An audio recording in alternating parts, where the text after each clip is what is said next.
Hey everyone. Not too long ago, I made a video breaking down the top 5 critical changes players want to see most in Hogwarts Legacy 2. The amount of love you guys showed that video and the hundreds of comments you left absolutely blew me away. So, a huge thank you to every single one of you.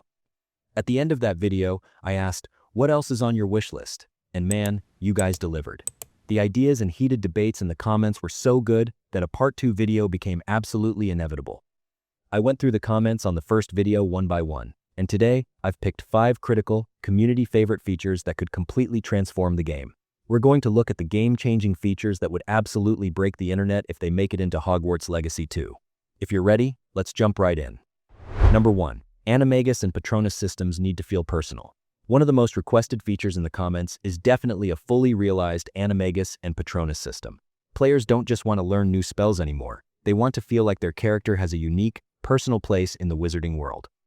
The first game had plenty of spells, sure, but the systems reflecting our character's soul, personality, or inner world were pretty limited.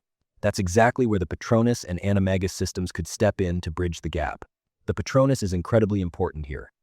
In the Harry Potter lore, Expecto Patronum isn't just a defensive spell, it's a deeply personal charm tied to a wizard's inner hope, memories, and identity.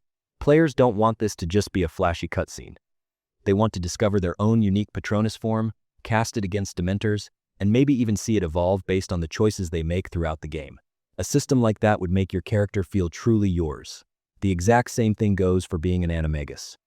Players aren't just saying, let us turn into an animal because it looks cool. They want this transformation to have actual weight in gameplay, stealth, and exploration.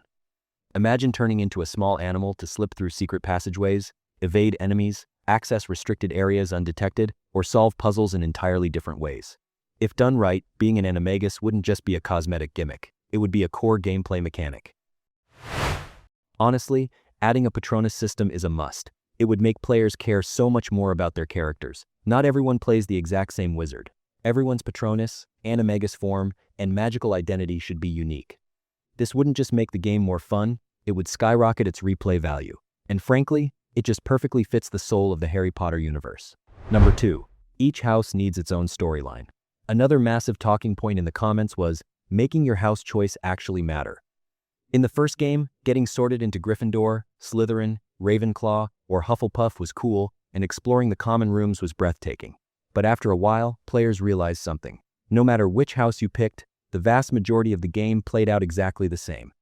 And that's exactly what bothered a lot of people. Players are over just getting different colored robes, a unique common room, and a few altered lines of dialogue. They want each house to have its own exclusive quests, characters, secrets, and major storylines. For example, playing as a Slytherin could offer a more political, ambitious, and maybe even darker narrative. A Hufflepuff run could lean heavily into loyalty, companionship, and empathy. Ravenclaw could emphasize wit, hidden lore, and academic rivalry, while Gryffindor could put courage, high-stakes risks, and that classic hero's journey right at the center. The biggest strength of this system would be the sheer replayability. When a player boots up the game for a second playthrough, they shouldn't just be thinking, cool, I get to see a different common room this time. They should be thinking, wow, I'm about to experience a completely different story. If each house had its own unique questline, distinct character dynamics, and varied narrative outcomes, Hogwarts Legacy 2 wouldn't just be a one-off adventure. It would be 4 entirely different experiences. I think this is one of the biggest opportunities for the sequel. The very soul of Hogwarts is rooted in its house culture. Choosing your house shouldn't just be a symbolic choice at the beginning of the game. It should actively dictate your social circle, your quests, and your standing within the school. If Avalanche can pull this off, players won't just feel like tourists wandering around Hogwarts, they'll feel like a true part of their house legacy. Number 3. Hogwarts Legacy 2 needs a true multi-year school journey.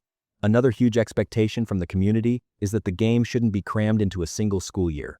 Starting as a 5th year in the first game was an interesting narrative shortcut, but a lot of players dream of starting as a wide-eyed, brand new student.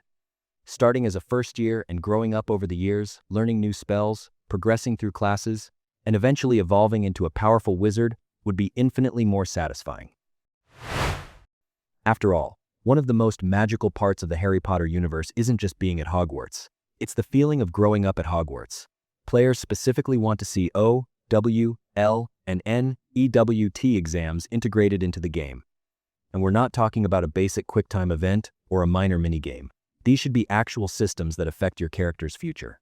The classes you excel in, the fields you specialize in, and the electives you choose could unlock specific late-game quests, advanced spells, or distinct career paths. This way, the school system doesn't just provide atmosphere, it becomes the beating heart of the gameplay. On top of that, electives could play a massive role. For instance, if a player focuses heavily on potions, they could unlock devastating potion advantages in combat. Someone specializing in charms or defense against the dark arts could unlock unique spell combos. Even classes like Muggle Studies, Care of Magical Creatures, or Ancient Runes could offer clever, alternative solutions during quests.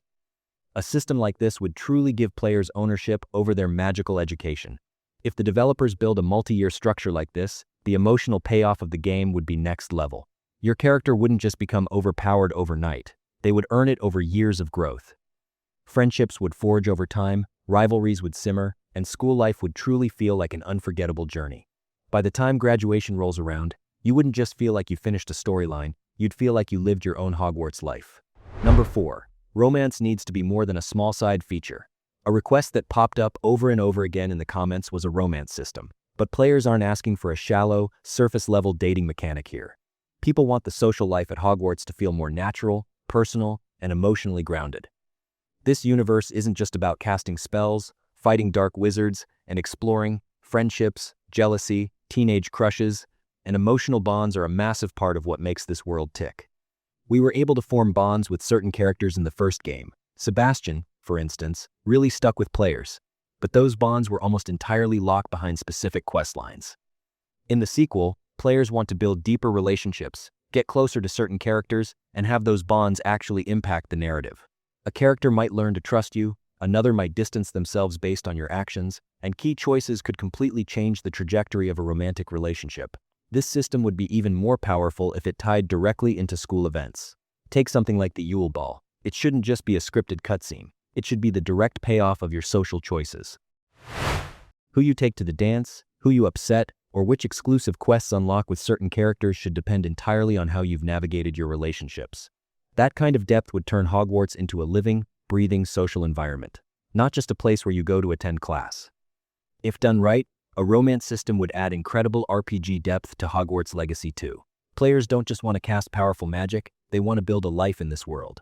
Who you befriend, who you trust, who you fall for, and whose heart you break should matter. That's how character relationships stop being just side content and become the emotional backbone of the game. Number 5. Quidditch and tournament events need to finally happen. And, of course, we have to talk about Quidditch. This was easily one of the most repeated topics in the comments, and honestly, it's no surprise. Seeing the Quidditch pitch and flying around on a broom, but not being able to actually play competitive matches, felt like a massive missed opportunity for a lot of players. An authentic Hogwarts experience just isn't complete without the house teams, the fierce rivalries, and the electric atmosphere of a Quidditch match. And let's be clear, players don't want Quidditch to be a watered-down minigame. They want the full experience trying out for the house team, playing different positions, competing across a full season, and ultimately fighting for the House Cup. Playing as a seeker, chaser, beater, or keeper should each offer a completely distinct gameplay feel. That way, Quidditch becomes a robust, standalone system built on top of the flight mechanics, rather than just a quick distraction. Tournament events also hold massive potential. A ton of comments mentioned the Quidditch World Cup, rival wizarding schools, and Triwizard-style events. Bringing elements like these into the mix would expand the scope of the game, taking us beyond the highlands of Hogwarts and delivering a much grander sense of the wider wizarding world. Competing against students from Beauxbatons or Durmstrang, experiencing new cultures, and participating in high-stakes tournaments would give the sequel an incredibly epic scale. For Hogwarts Legacy 2, Quidditch is no longer in the nice-to-have category, it's an absolute expectation. If the second game seamlessly integrates Quidditch and major school tournaments, Hogwarts will stop feeling like just a map to explore. It will become a place where you compete, celebrate, and make lasting memories. And honestly, a finely tuned Quidditch season alone would give players a massive reason to keep coming back to the game over and over again. But what else is on your wish list? Which of the features we talked about today is an absolute deal breaker for you? Or is there an incredible idea you have that I didn't even mention? Let me know in the comments below, because my favorite part of making these videos is reading your thoughts and seeing what the community actually wants.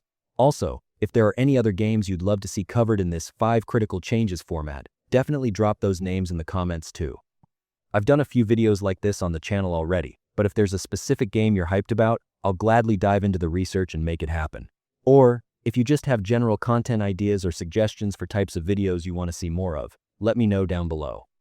If you enjoyed the video, don't forget to hit that like button and subscribe to the channel. I'll see you guys in the next video. Take care of yourselves.